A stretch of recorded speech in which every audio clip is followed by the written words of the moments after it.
hanya cerdik dan jenaka, Abu Nawas juga dikenal sebagai seorang ahli yang jujur, bahkan kejujurannya inilah yang membuat raja semakin menyayanginya.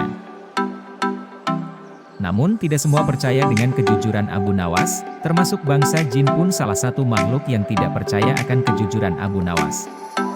Maka dari itu, pada momen tertentu jin menguji kejujuran Abu Nawas. Keseharian Abu Nawas dalam menafkahi keluarganya adalah bekerja sebagai tukang kayu. Setiap pagi Abu Nawas rajin ke hutan untuk menebang kayu dengan kapak andalannya. Setelah berhasil, lalu kayu tersebut dijual ke pasar dan uangnya untuk menafkahi keluarga. Suatu ketika saat Abu Nawas dalam perjalanan menuju hutan, tiba-tiba kapak yang biasa dibawanya terjatuh ke dalam jurang. Dengan jatuhnya kapak ke jurang, otomatis ia tidak bisa bekerja seperti biasanya, lantaran kapak itu adalah satu-satunya peralatan yang bisa menyambung hidupnya. Akibat kejadian itu, membuat Abu Nawas bersedih hati. Ia pun lalu memutuskan untuk balik ke rumah dengan perasaan yang sangat sedih. Di tengah perjalanan, datanglah jin yang menyamar sebagai seorang laki-laki berbaju putih. Jin itu datang dan menggoda Abu Nawas yang kondisinya sedang labil. "Hai Abu Nawas, kenapa kamu kelihatan sedih?" tanya jin.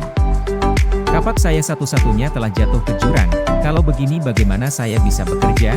jawab Abu Nawas dengan nada sedih. "Oh begitu, saya akan bantu mengambil hanya untukmu," kata jin.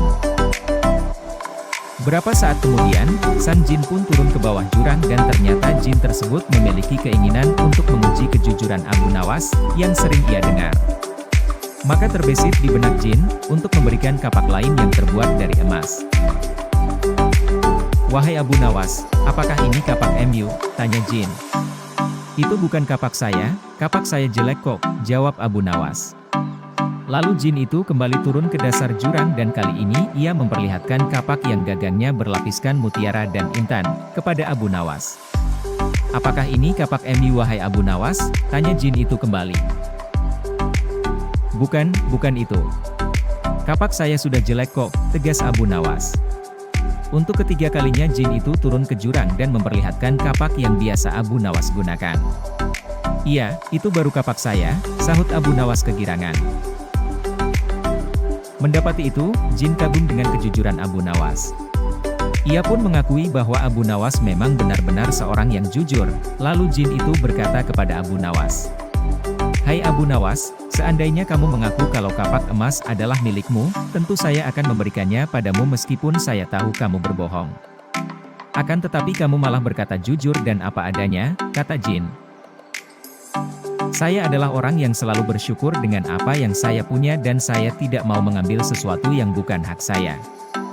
Bagiku, kapak jelek itu adalah rezeki yang luar biasa, karena dengan kapak itulah, aku bisa bekerja secara halal dan mendapatkan kayu untuk aku jual," kata Abu Nawas menjawab pernyataan jin. Karena rasa syukur itulah yang membuat Abu Nawas tidak mau mengambil barang yang memang bukan haknya. "Karena kejujuranmu dan rasa syukurmu wahai Abu Nawas, maka ketiga kapak ini aku berikan kepadamu," kata jin setelah merasa yakin akan kejujuran Abu Nawas. Kemudian jin itu pergi meninggalkan Abu Nawas. Sementara Abu Nawas pulang dengan membawa tiga kapak jelek yang biasa ia pakai, kapak yang terbuat dari emas dan kapak yang gagangnya berlapis mutiara dan intan. Semua itu Abu Nawas dapatkan karena sifat jujur dan selalu bersyukur dengan apa yang dia miliki.